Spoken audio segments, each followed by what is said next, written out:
Welcome to the OK Let's Learn podcast. This is two podcasts in one where we dive into tons of interesting topics, and another where we dive into interesting books and stories. My name is Kevin O'Keefe. So today, let's learn all about the history of baseball. Major League Baseball, otherwise known as MLB.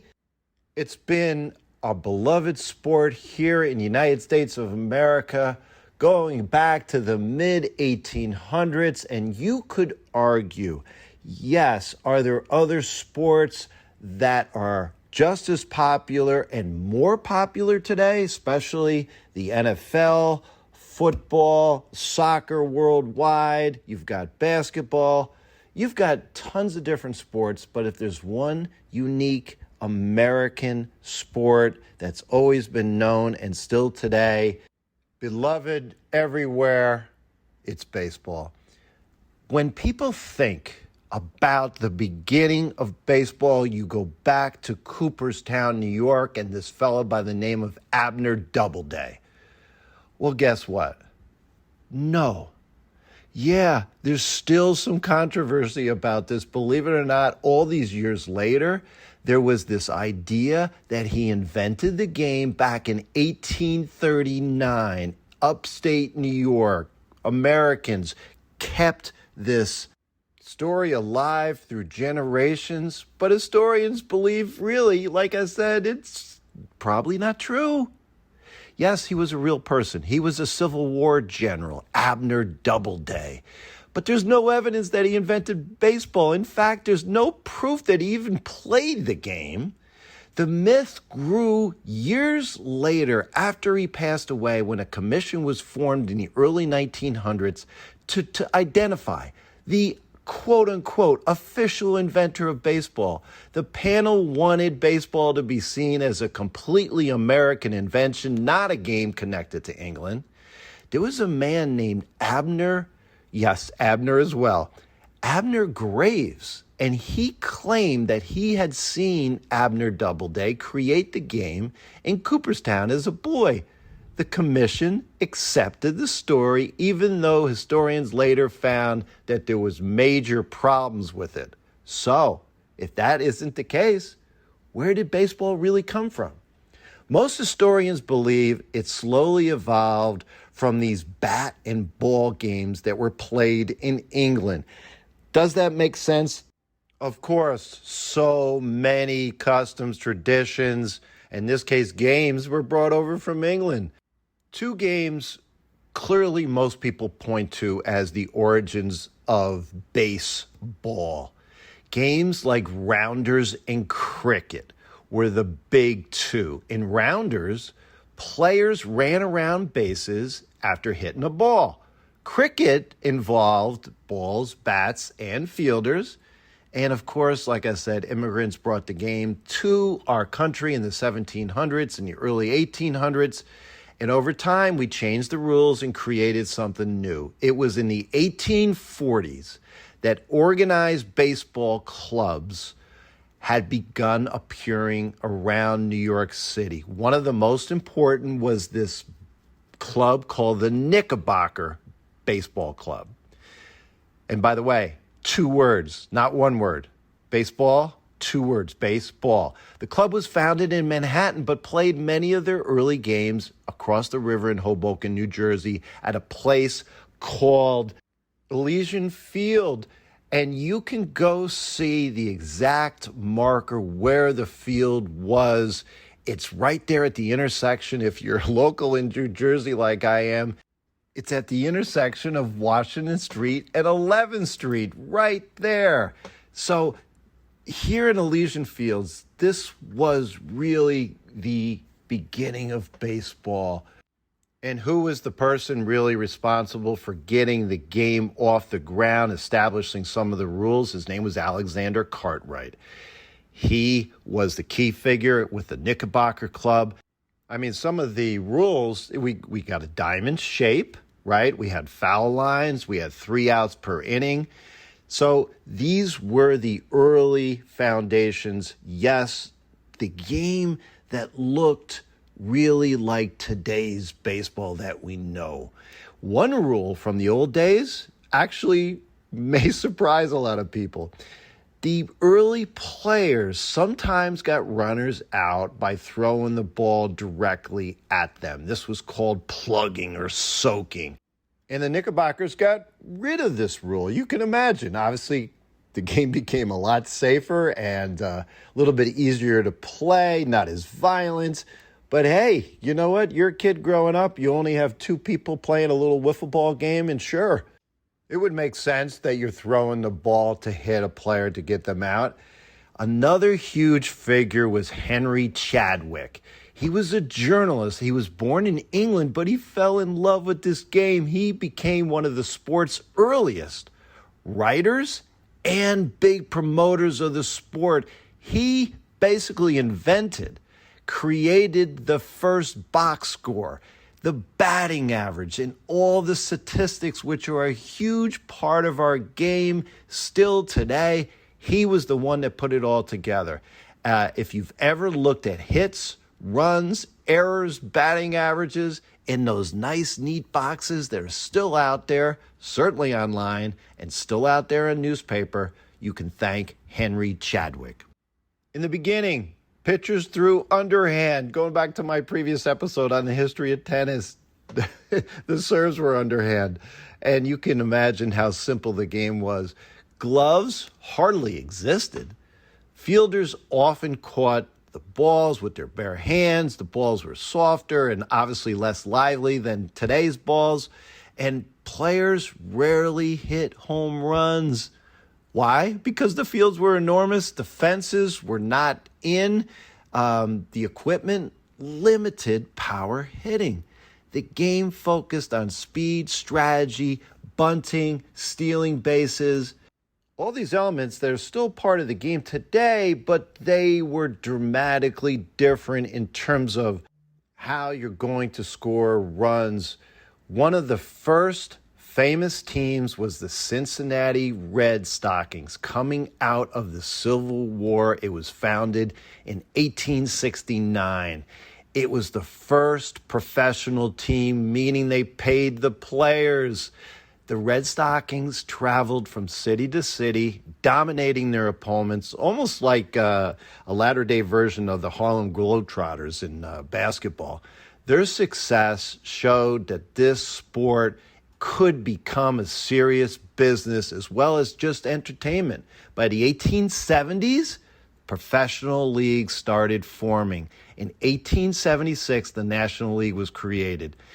It was the first stable professional baseball league. Some earlier leagues had failed because of, yes, listen to this, gambling. That was an early part of these games that kept the interest going. People would get together, but no.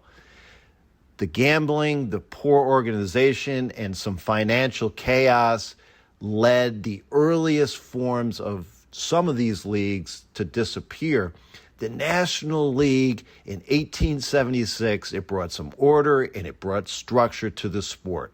Later, 1901, the American League formed. It was a rival major league. For a while, the two leagues actually fought over players and money. Similar, again, if we fast forward to basketball, as the ABA came on the scene versus the NBA. Well, eventually, they agreed to work together. The winner of each league would face off in something that they called the World Series. And that soon became one of America's biggest sporting events, obviously still around today. As baseball entered the early 1900s, the sport moved into something that they called the dead ball era. Very important in terms of understanding the history of this game. Different style of baseball. Home runs, like I said, from early in the 1800s. This time period, they were rare. Why? Because the baseballs were softer. They're dirtier. The pitchers actually used to scuff off the balls, spit balls. They were common, and they were used throughout the game, all during the game in some cases, and the pitchers dominated the hitters. The teams, similar to what I mentioned before, There was still no home runs. They relied on singles, bunts, hit and runs, stolen bases to score. One of the greatest stars of the dead ball era was Ty Cobb. He played with intensity. He stole tons of bases. He hit for a high average. And if you look back in the history of games, so much of what baseball is great with is because of the standardization of the rules, the fact that you have one pitcher throwing to one batter, so much of the game occurring in a vacuum that the statistics allow you to go back an entire century and be able to, for the most part, to compare players. So much of the love of this game is through all the numbers, all the statistics, all the ways that you can compare players. Well, after the dead ball era, something changed baseball forever. And it was pretty simple. His name was Babe Ruth. 1920. He began his career as a pitcher for the Boston Red Sox. And you talk about a curse. They sold him to the New York Yankees. It was called the Curse of the Bambino. The Red Sox went an entire almost 100 years without winning a World Series. Why? Because letting him go, sending him to the Yankees, transformed the entire game. Fans realized how exciting power hitting could be. All he did was smash home runs.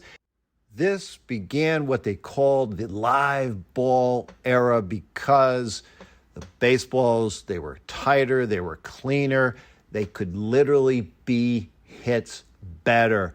And his popularity allowed baseball, this cannot be understated. He came onto the scene and became so popular as we went into the 30s because baseball had something that happened right there when he was let go from the Red Sox. It was 1919. Members of the Chicago White Sox team had secretly conspired with gamblers to throw the World Series. The scandal shocked the nation. 8 players were banned for baseball for life, including the famous player Shoeless Joe Jackson.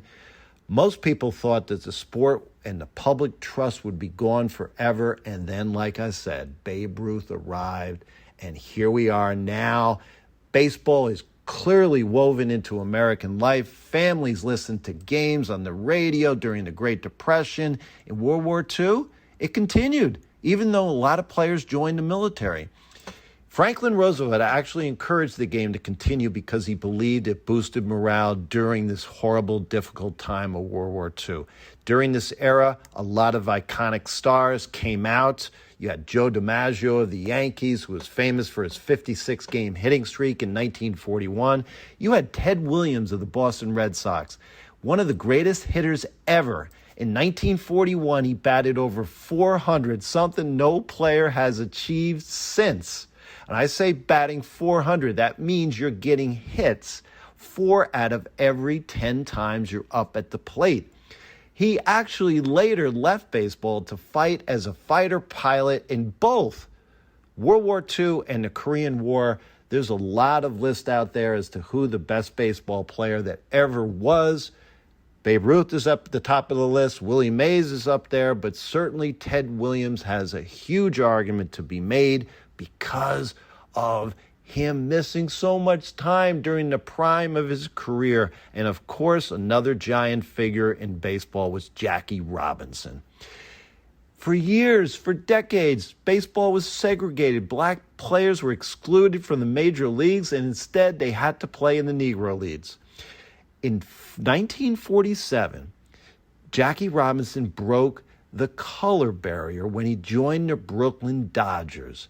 He faced horrible racism, insults, threats, but a lot of people argue that Branch Rickey chose him when there were a lot other better African-American players that could have been brought up to the major leagues. And as history went on, it was proven to be true. Why did he bring him up? Because he knew he had the character to hang in there and not fight back, even though he had every reason to. Go to a restaurant, all the teams go to a certain restaurant. he couldn't go. You name the situation, and he faced so much. He is one of the icons of the civil rights movement because he showed, and players, for the first time in many newspapers, white players were seen celebrating in pictures with black players, and Jackie Robinson was so instrumental in getting the country to look at our society in a different, better way. Decades after World War II was the golden era of baseball. You had stars like Mickey Mantle, Yogi Berra, like I mentioned, Willie Mays. In this time period, as we head into the 50s, teams moved west. The Brooklyn Dodgers left for Los Angeles. The New York Giants moved to San Francisco. This was huge. My grandfather had loved the New York Giants, and it was devastating for him and so many people in the surrounding New York area, but they all followed their teams, right? Pitching in the 60s and the 70s became dominant again. You had players like Sandy Koufax, Bob Gibson, Nolan Ryan, Tom Seaver, my idol growing up from the New York Mets. Dominant baseball players in terms of their pitching. And then something really important happened. Free agency. There was something called the reserve clause where players were literally bound to their teams. They couldn't move from team to team. They had little control over where they played. The teams basically owned the contracts of the individual players. And yeah, they didn't make a lot of money.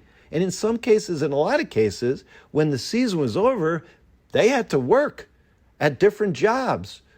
But the legal battles changed the system. It allowed players to become free agents, get out of their contracts, and they could negotiate with different teams. The salaries exploded, and now baseball was even a bigger business. The owners obviously fought back on this, but it was now we're into the 80s and the 90s, and of course you got new stars, new controversies. Yeah, some of the great players were Cal Ripken Jr., you had Tony Gwynn, Ken Griffey Jr., but you had players also that took steroids, human growth hormones, basically drugs that help some players build their strength, and of course with strength, the enormous number of home runs went through the roof.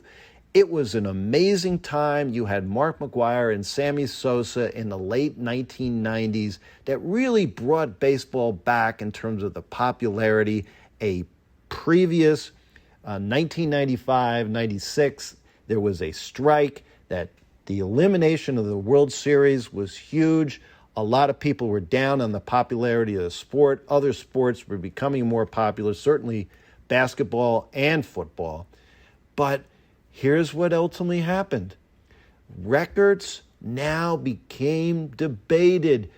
Players that were considered fantastic players were now not able to get into the Hall of Fame.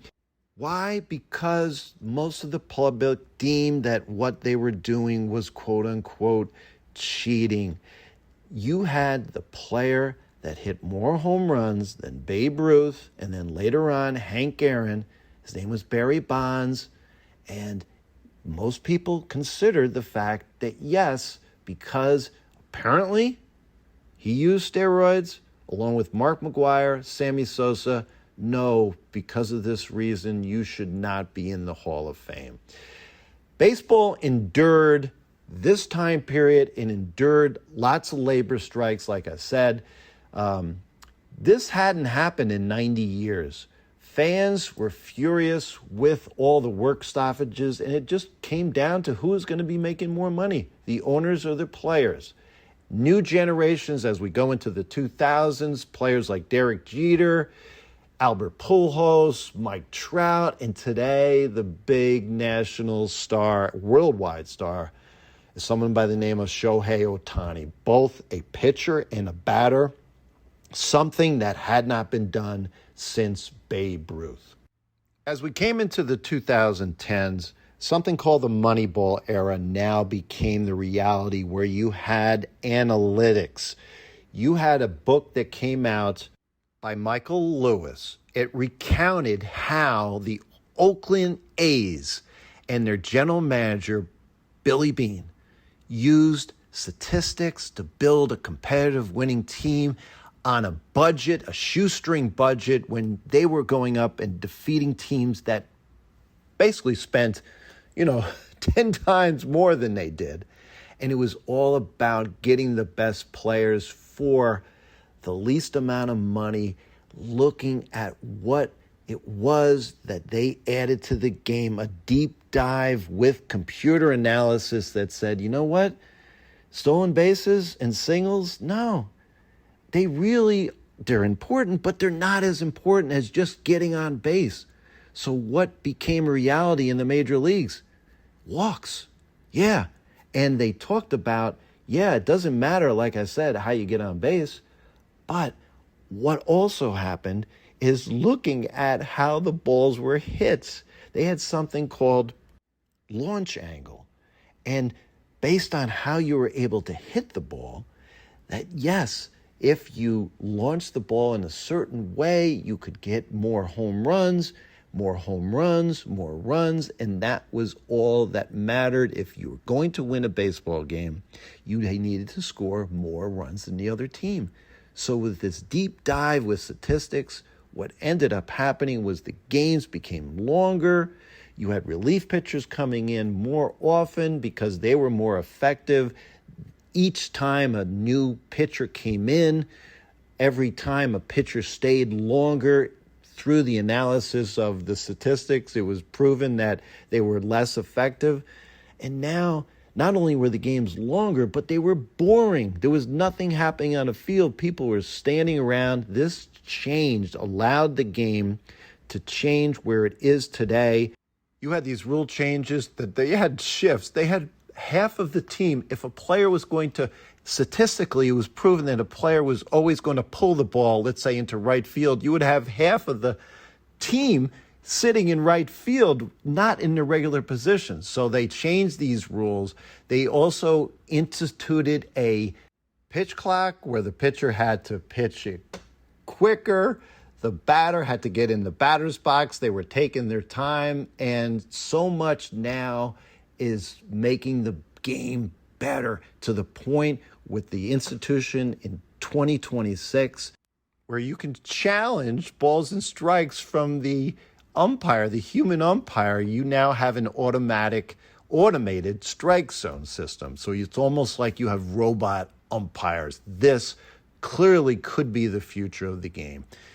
Modern baseball today is more global than ever. You got players all over the planet. They're coming here to the major leagues in the United States, and games are played in their respective countries. Very popular down in Dominican Republic, Venezuela, Japan, South Korea, Cuba, Mexico.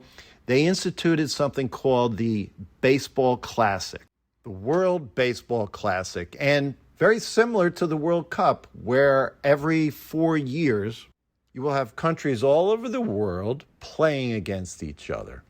Hey, through all the changes, from barehanded fielders to million-dollar contracts, traveling by bus, train, now you have private jets, going from the dusty fields in Hoboken to massive modern stadiums. Baseball has basically been the same. 9 innings, 3 outs, 4 bases, a pitcher, a batter. 150 years, baseball has connected generations. I know it in my own household, from my father to his father to his father. Grandparents tell stories about Babe Ruth. My father, my mother loved Mickey Mantle. There's pictures of me when I was a little kid with number 7 on my back. Ultimately, thankfully, I didn't become a Yankee fan. I'm a diehard Mets fan. But whether you're talking about Mickey Mantle, Joe DiMaggio, Derek Jeter, Tom Seaver, Pete Alonso, children dream of pitching that no-hitter or hitting that grand slam someday by themselves. And whether they're out in the yard playing wiffle ball or out in the streets like my father did, playing stickball.